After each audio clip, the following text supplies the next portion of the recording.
કમોસમી વરસાદ એ વાતાવરણમાં ફેરફારને કારણે વરસતો હોય છે, પરંતુ નવસારી જિલ્લામાં પડેલો કમોસમી વરસાદ જેણે સામાન્ય લોકોના જીવનમાં મોટા ફેરફાર કરી દીધા છે. જનજીવનમાં ફેરફારની વાત તો એવી છે કે નવસારી જિલ્લામાં વાંસદા તાલુકામાં પડેલા કમોસમી વરસાદે લોકોના જીવન ઉપર મોટી અસર પાડી છે. સોમવારે જે વરસાદ પડ્યો જેમાં સમગ્ર ગુજરાતમાં અલગ અલગ વિસ્તારોમાં માવઠું પડ્યું હતું. આ સાથે જે વાંસદા તાલુકાના મીઠાબારી ગામ ખાતે પણ ભારે પવન સાથે વરસાદ ખાબક્યો હતો. દિવસના 4 વાગ્યાથી વરસાદની શરૂઆત થઈ હતી. જો કે આ વરસાદની સાથે કરા પણ પડ્યા હતા. વરસાદ સાથે એટલો ભયાનક પવન ફૂંકાઈ રહ્યો હતો કે વાંસદા તાલુકાના મીઠાબારી ગામ ખાતે 15 જેટલા ઘરોના છાપરા ઉડ્યા હોવાની માહિતી આપી જે સામે આવી છે. સામાન્ય રીતે ગ્રામ્ય વિસ્તારોમાં મોટા ભાગના ઘરો કાચા હોય છે, જેને જોઈ કોઈ મોટી આપત્તિ આવે તો આ ઘરને નુકસાન થાય તેવી સ્થિતિ હોય છે. વાંસદા ખાતે પણ આવી સ્થિતિનું નિર્માણ થયું છે.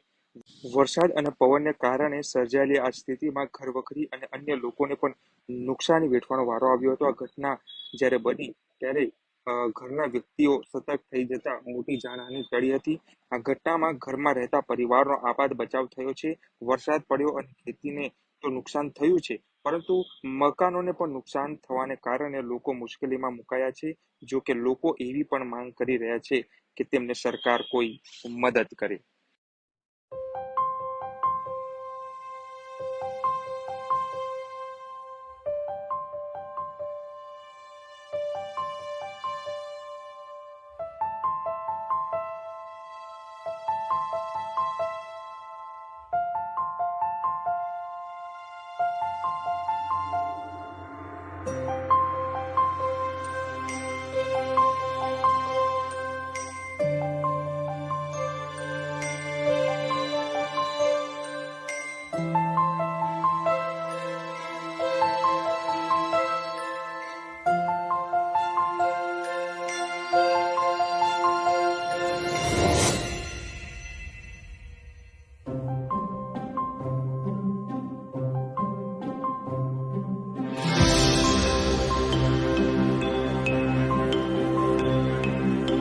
ભાઈ ભાઈકુભાઈ ગામે શું થયું હતું ભાઈ?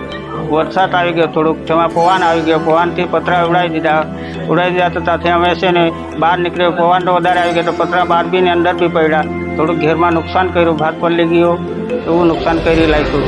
અમને સરકાર જે સહાય આપવાના તે વિનંતી. શું સામાન ભાતનું છે એ બધું, ટીવી ને એ બધું, એ કબાટ ને એવું તૂટી ગયું. એ કેટલા વાગે? 4 વાગે, 4 ની આસપાસ ની ગાળામાં હોય.